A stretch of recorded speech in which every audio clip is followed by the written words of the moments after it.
اکثر اسلامی علماء اس بات پر متفق ہیں کہ بلقیس انسان تھی. اس کے عادی جن ہونے کی افواہ اصل میں جنات نے خود پھیلائی تھی، کیونکہ وہ نہیں چاہتے تھے کہ سلیمان اس میں دلچسپی لے یا اس سے شادی کرے. جنات کو ڈر تھا کہ اگر سلیمان کا بیٹا پیدا ہوا تو وہ اپنے باپ کی طرح حکومت کرے گا اور انہیں دوبارہ خدمت کرنے پر مجبور کرے گا. اس خفیہ علم کے ذریعے جو سلیمان علیہ السلام کے پاس تھا، وہ سلیمان کے لیے نہ چاہ کر بھی خدمت کرتے تھے اور امید کرتے تھے کہ اس کے بعد وہ آزاد ہو جائیں گے. لیکن اگر ان کا بیٹا حکومت کرتا تو وہ دوبارہ پھنس جائیں گے. اور اکثر جنات جھوٹ بولنے کے لیے مشہور ہے. نہ صرف سلیمان کے وقت میں بلکہ ہر دور میں نبی سلیمان یہ بات بہت اچھا جانتا تھا، اس لیے اس نے یہ حالت پیدا کی تاکہ یقین ہو سکے. اور جب اس نے بلقیس کی ٹانگیں دیکھی اور دیکھا کہ وہ معمولی انسانی ٹانگیں ہیں، اس کا شک دور ہو گیا. جب وہ شیشے کے فرش پر سے گزری، سلیمان کو یقین ہو گیا کہ وہ انسان ہے. پھر اس نے اسے تخت دکھایا. رانی بلقیس بہت حیران ہوئی. سلیمان نے پوچھا، کیا یہ تمہارا تخت ہے؟ بلقیس نے غور سے دیکھا. اسے نہیں پتا تھا کہ کیا کہے. یہ بالکل اس کے تخت جیسا تھا، لیکن اس میں کچھ تبدیلی تھی. آخر میں اس نے کہا، یہ اس کے بہت قریب ہے. تخت کے نیچے سلیمان نے ایک پیغام رکھا تھا، ہم ان میں سے ہیں جو اللہ کے آگے تسلیم ہوتے ہیں. جب بلقیس نے اور غور سے دیکھا، اسے احساس ہوا کہ یہ سچ میں اس کا اپنا تخت تھا، جو کسی طرح اس کے محل سے اس کے آنے سے پہلے یہاں لایا گیا تھا اور اسے بدل دیا گیا تھا. یہ اللہ کی طرف سے سلیمان کو دی گئی بڑی طاقت کا ایک اور ثبوت تھا. رانی بلقیس گہری سوچ میں غرق ہو گئی. جتنا وہ سوچتی تھی اتنا ہی اسے احساس ہوتا تھا کہ اس کے لوگوں کے عقیدے کتنے کمزور اور بے وقوفانہ تھے. سلیمان علیہ السلام کی دانائی اور منطق کے مقابلے میں اس دن اسے کھانے پر دعوت دی گئی. نبی سلیمان اس کے بغل میں بیٹھے اور اپنے خیالات کا اظہار کرنے لگے. انہوں نے اللہ رب العالمین سب سے سخی، سب سے بلند کے بارے میں بات کی، جس نے سورج کو انسانوں کی خدمت کے لیے بنایا. انہوں نے کہا، بالکل ویسے ہی جیسے تتلیاں اور سوسان باغ میں اللہ کی خدمت کرتے ہیں، سورج بھی اس کی خدمت کے لیے بنایا گیا ہے. ایک انسان کا کسی دوسری مخلوق جیسے سورج کے آگے جھکنا انسانی عقل کی توہین ہے. رانی بلقیس کو پھر سمجھ آیا کہ جو سورج وہ پوجا کرتے تھے وہ شیطان کا بنایا ہوا ایک خوبصورت جال سے زیادہ کچھ نہ تھا. پہلی بار اس کے دل میں سورج کی چمک ہلکی ہوئی اور ایک نیا نور جو کبھی غروب نہیں ہوتا اس کے اندر چمکنے لگا. تبھی اس کے مشور آئے اور بولے، جلدی ہی سورج ڈوب جائے گا، یہ وقت ہے ہمارے روزانہ سورج کے آگے جھکنے کا.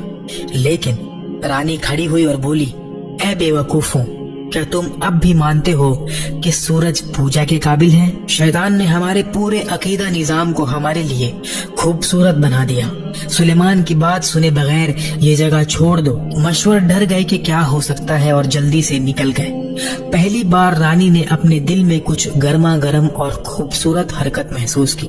رانی بلقیس کو احساس ہوا کہ اب وقت آ گیا ہے کہ وہ اپنے اسلام کے اقرار کو اعلان کرے. گہرے جذبات کے ساتھ اس نے قبول کیا کہ وہ ہمیشہ سے خود کو بیوقوف بنا رہی تھی اور وہ مسلمان ہو گئی. جلدی ہی سبا کے لوگ اپنی رانی کے پیچھے چل دیے. انہوں نے سورج کی پوجا چھوڑ دی اور صرف اللہ کے آگے جھکنا شروع کیا. اور یہ سب اس احساس اور آواز سے شروع ہوا جو ہدہد پرندے نے اس دن محسوس کیا تھا جب دوسرے پرندے آگے اڑ گئے تھے.